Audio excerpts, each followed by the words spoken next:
आपको मिल जाएंगे। अरे यार चलो ना, मतलब जिसको आप थोड़ा सा भाव दे दोगे ना, नखरे ही बढ़ जाएंगे भैया। आप किसी और जगह मतलब आप रिस्पेक्ट शो करते हो उस इंसान के प्रति, बट उसको लगता है ये देखो मेरे को मानने लग गया। हाँ भैया मानने लगेंगे ना, क्योंकि उसको पता है आप उससे बड़े हो, आपको रिस्पेक्ट, उनका वो संस्कार है ना, बड़ों का रिस्पेक्ट करना। बट कुछ लोगों को ये ना ऐसा लगता है कि डर के मारे देखो मान रहा है।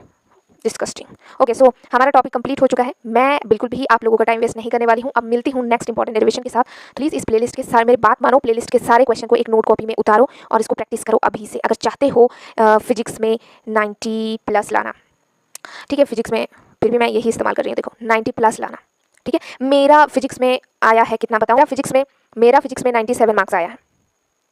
इसी से मुझे मोटिवेशन मिलती है आप लोगों को क्वेश्चन सजेस्ट करने में। अगर मैं अपना रिजल्ट भी मैं आपको शो करूँगी, मैं एक दिन मेरा रिजल्ट भी आपको शो करके बताऊंगी, और ये भी बताऊंगी कि किस तरह से मैंने जो है तैयारी शुरू की थी और मेरा इतना मार्क्स कैसे आया। सो आज का डेरिवेशन है श्रृंखला LCR परिपथ के फेजर आरेख विश्लेषण का उपयोग करते हुए परिपथ की प्रतिबाधा के लिए व्यंजक ज्ञात कीजिए।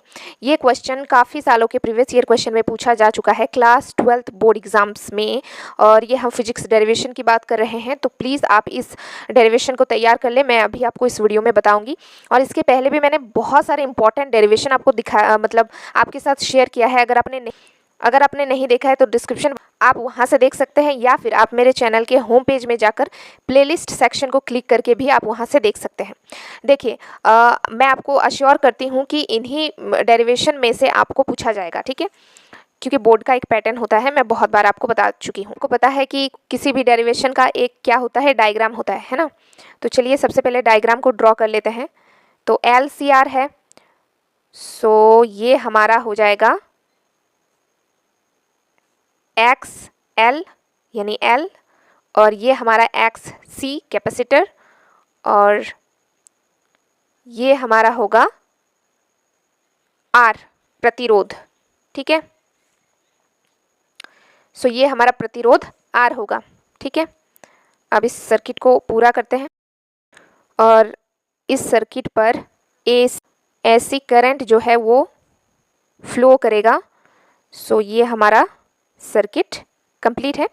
सो XL का यहाँ पर VL, VC और ये VR, ये हमारा L, ये हमारा C और ये हमारा R है। ठीक है, आई होप आपको समझ में आ गया होगा कि डायग्राम किस तरह से लिखना है। अब देखिए, डिटेल में मैं इस वीडियो में नहीं जाऊंगी, नहीं तो वीडियो काफ़ी ज़्यादा लंबा हो जाएगा। डिटेल में मैं NCERT का एक एक लाइन स्टार्ट करने वाली हूँ, लेकिन सबसे पहले मुझे ये प्लेलिस्ट आप लोगों का 2026 बोर्ड एग्जाम के लिए तैयार करना है, इसलिए मैं जल्दी जल्दी से सारे इंपॉर्टेंट डेरिवेशन आप लोगों के साथ शेयर कर रही हूँ। तो डिस्क्रिप्शन बॉक्स में लिंक है, प्ले लिस्ट जरूर चेक कर लेना। ठीक है, सो VL बराबर क्या होता है, I0 XL। ठीक है, और हमें पता है फॉर्मूला क्या होता है, V is equal to V0 sine omega t theory से। सो VC बराबर क्या होगा, I0 XC।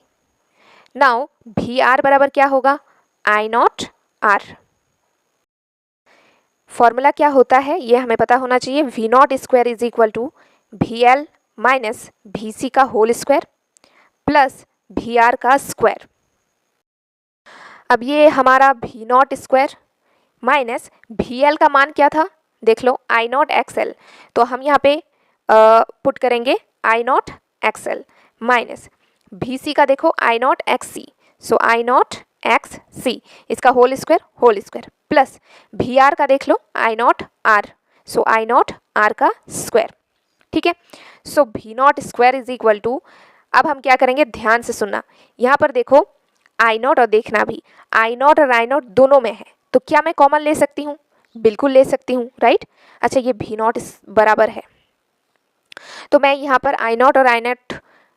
I0 और I0 को यहाँ पे लिख सकती हूँ I0 स्क्वायर, और इधर हो जाएगा हमारा XL माइनस XC का होल स्क्वायर प्लस इसको हम इस ब्रैकेट को स्क्वायर को खोलेंगे तो हमारे पास क्या होगा, I0 का स्क्वायर और R का स्क्वायर। देखो यहाँ पर हम क्या करते हैं, नेक्स्ट स्टेप में V0 square is equal to I0 square, और ये हमारा होगा XL माइनस XC का होल स्क्वायर तो है ही, प्लस R का स्क्वायर।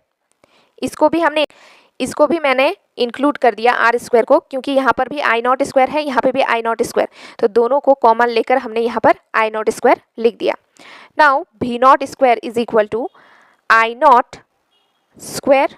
अच्छा, इसी को मैंने फिर से लिख दिया यार, छोड़ो, एक बार लिख ही लेते हैं, बट आपको लिखना नहीं है, इसको कट करेंगे तो देखने में अच्छा नहीं लगेगा, है ना। V naught is equal to, square को उस साइड करते हैं, तो स्क्वायर उस साइड जाकर अंडर रूट में चेंज हो जाता है, तो I naught square into X L minus X C का whole square plus R square, है ना। Now V naught is equal to, अब देखो स्क्वायर और रूट आपस में कैंसिल हो जाता है, आपको पता होना चाहिए, नहीं पता है तो अभी आप ध्यान रखेंगे।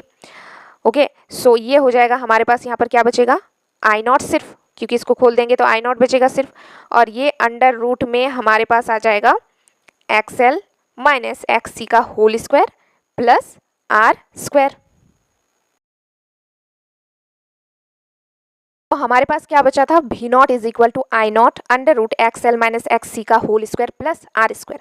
Now V naught is equal to I naught Z, बिल्कुल, इसका मतलब z इज इक्वल टू क्या है, z इज इक्वल टू किसकी जगह पर हमने z यहाँ पर पुट किया, देखो ध्यान से, इसकी जगह पे ना, तो इसका मतलब z इज इक्वल टू क्या हो जाएगा हमारा, under root X L minus X C का whole square plus R square, और ये z ही जो है इसी को कहते हैं, मैं यहाँ पर लिख देती हूँ, ओके विजिबल है बिल्कुल, मैं यहाँ पर लिख देती हूँ परिपथ की प्रतिबाधा का व्यंजक, ठीक है, यही तो है, और ये आपका 5 मार्क्स आपको मिल जाएंगे। अरे यार चलो ना, मतलब जिसको आप थोड़ा सा भाव दे दोगे ना, नखरे ही बढ़ जाएंगे भैया। आप किसी और जगह मतलब आप रिस्पेक्ट शो करते हो उस इंसान के प्रति, बट उसको लगता है ये देखो मेरे को मानने लग गया। हाँ भैया मानने लगेंगे ना, क्योंकि उसको पता है आप उससे बड़े हो, आपको रिस्पेक्ट, उनका वो संस्कार है ना, बड़ों का रिस्पेक्ट करना। बट कुछ लोगों को ये ना ऐसा लगता है कि डर के मारे देखो मान रहा है, डिस्कस्टिंग। ओके, सो हमारा टॉपिक कंप्लीट हो चुका है। मैं बिल्कुल भी आप लोगों का टाइम वेस्ट नहीं करने वाली हूँ। अब मिलती हूँ नेक्स्ट इंपॉर्टेंट डेरिवेशन के साथ। प्लीज़ इस प्लेलिस्ट के सारे, मेरी बात मानो, प्लेलिस्ट के सारे क्वेश्चन को एक नोट कॉपी में उतारो और इसको प्रैक्टिस करो अभी से। अगर चाहते हो फिजिक्स में 90+ लाना, ठीक है, फिजिक्स में फिर भी मैं यही इस्तेमाल कर रही हूँ, देखो 90+ लाना, ठीक है। मेरा फिजिक्स में आया है कितना बताऊँ मैं तुम्हें, मेरा फिजिक्स में 97 मार्क्स आया है। इसी से मुझे मोटिवेशन मिलती है आप लोगों को क्वेश्चन सजेस्ट करने में। अगर मैं अपना रिज़ल्ट भी मैं आपको शो करूँगी, मैं एक दिन मेरा रिज़ल्ट भी आपको शो करके बताऊँगी, और ये भी बताऊँगी कि किस तरह से मैंने जो है तैयारी शुरू की थी और मेरा इतना मार्क्स कैसे आया।